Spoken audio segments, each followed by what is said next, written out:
সুবহানাল্লাহ আরে করবে না কেউ আর মূর্তি পূজা, এসে গেছেন বান্দাদের রাজা।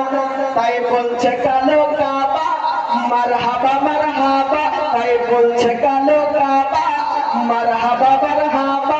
যার পরশ পেয়ে কাবা হলো অতি মর্যাদা।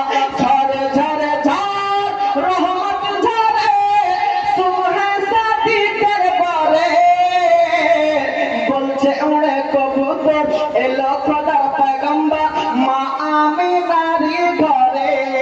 ওই নবী মুস্তাফার আদর্শ সম্পর্কে আজকে হিন্দু আত্মার কিনারি শিবরিশিরা পর্যন্ত ফসিল ও সাংখ্যিক গেছে সম্পদে